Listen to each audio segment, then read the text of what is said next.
British Columbia's Minister of Forests is in Ottawa this week to meet with federal officials, seeking continued support for its struggling softwood lumber sector. Ravi Parmar met with the International Trade Minister Maninder Sidhu yesterday. In a post on X, Sidhu said from Japan to South Korea, China and beyond, we're knocking on every door to create new opportunities for Canadian lumber.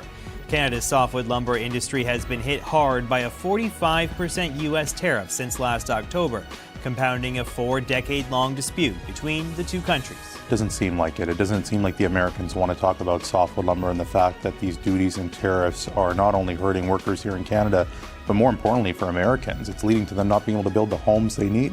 Just ask the U.S. homebuilders what this means for them. And so, without a doubt, I have to say the federal government has been a strong partner. We have seen a considerable shift under the Trudeau administration to Prime Minister Carney. They're stepping up. They've got a task force that's investigating how we can transform this sector. The United States just lost access to something it cannot replace on its own. The United States has just lost access to something it cannot replace on its own. Canada, which supplies roughly a quarter of total U.S. lumber demand, is now redirecting its wood exports away from the American market and toward Europe and Asia. The reasons trace directly back to Washington's own trade decisions. And the cost is now falling squarely on American homebuilders, buyers, and an already strained housing market. The Commerce Department more than doubled duties on Canadian lumber, raising them from 5% to 35%. On top of that, a 10% Section 232 tariff was added, pushing the total burden to roughly 45%.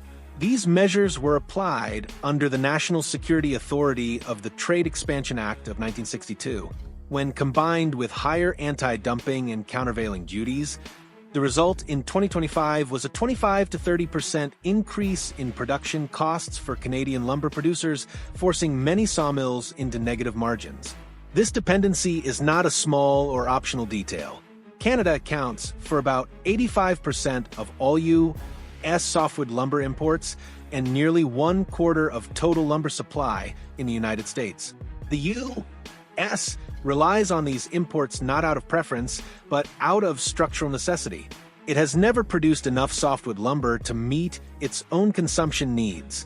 That shortfall is expected to persist through at least 2030. Replacing current import volumes would require roughly 75 new sawmills, an investment far beyond any realistic near-term expansion. Canada's lumber industry is now responding by repositioning away from the U.S. market entirely. In response to mounting tariffs, Canada is expected to accelerate market diversification toward regions such as China, Japan, India, Europe, and the Middle East. This shift is already grounded in hard numbers. Roughly 65% of Canadian lumber production is sold abroad, with the United States historically accounting for about 87% of those exports. In 2025, that heavy reliance on a single market made the tariff impact especially severe, and it is now driving an urgent search for alternative buyers. British Columbia sits at the center of the fallout. The province represents approximately half of Canada's lumber exports to the United States. Over the past 2 decades, British Columbia's allowable annual timber cut has declined by nearly 1/3 due to land protections, Indigenous rights settlements, insect infestations, and wildfire losses. Actual harvest levels have fallen by about half, driving up log costs and rendering many older sawmills uneconomic. These supply constraints were already severe before tariffs were imposed, and the tariffs only compounded the pressure. Major producers, including West Fraser, Domter, and Interfer, announced additional facility closures and indefinite curtailments throughout late 2025, with more expected in early 2026. Canadian lumber production fell by nearly 7% in 2025, and further declines are projected for 2026. In response, the Canadian federal government moved to limit the damage. The $700 million BDC Softwood Lumber Loan Guarantee Program received an additional $500 million top-up to stabilize the sector and prevent deeper losses. These measures are intended to sustain operations into 2026, supplemented by another $500 million from the Large Enterprise Tariff Loan Facility. Prime Minister Mark Carney also announced a $5 billion strategic fund in late 2025 aimed at strengthening key Canadian industries, including lumber. These steps are emergency interventions structured as loans, not permanent solutions. The push to diversify exports toward Europe and Asia comes with real obstacles. Canadian lumber is produced to North American grades and dimensions, while many overseas markets rely on different specifications. Shipping distances are longer, logistics costs are higher, and building dependable long-term trade relationships in these regions takes time. As of 2025, export volumes to destinations outside the United States were near historic lows, accounting for just 13% of total exports, compared with a long-term average of roughly 20% over the previous 2 decades. While the strategic pivot toward Europe has begun, volumes remain insufficient to replace what the U.S. market previously absorbed. The consequences inside the United States are immediate and measurable. Tariff-driven increases in building costs are projected to result in roughly 450,000 fewer homes being constructed over the next 5 years. At current building rates, an additional $27 billion in tariffs translates into approximately $17,500 in added cost per new home.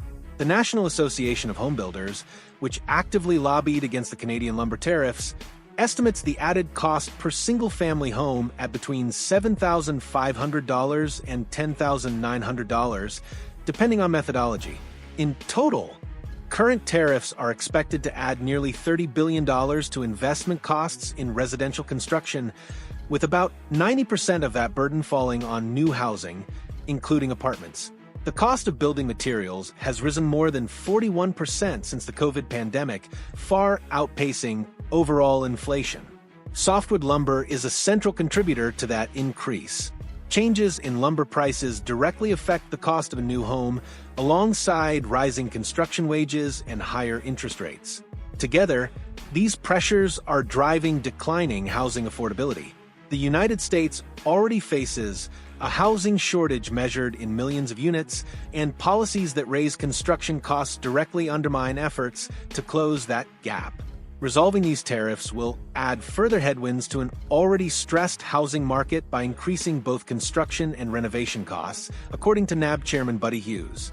The association made its position clear through filings and public statements throughout 2025, arguing that tariffs on Canadian lumber contradict the administration's stated housing affordability goals. The deeper issue is structural. Canada cannot quickly reroute lumber volumes of this magnitude.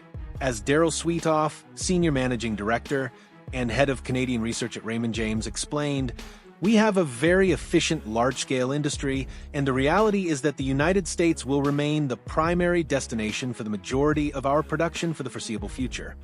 He also acknowledged that the sheer volume of Canadian production makes rapid diversification toward Europe or Asia operationally difficult. The relationship between Canada and the United States is deeply integrated in both directions, and that integration is now under deliberate strain. Some production capacity has shifted to the southern United States, where major Canadian producers have built facilities to access stronger fiber supplies and avoid tariffs. This shift represents a permanent transfer of Canadian production capability out of Canada, not a temporary adjustment. The sawmills closing in British Columbia are not expected to reopen, and rural communities will bear the greatest impact as local milling capacity continues to decline. For American home builders, the calculation is simple. Canada supplies roughly 1/4 of U.S. lumber demand. Tariffs have made exports to the United States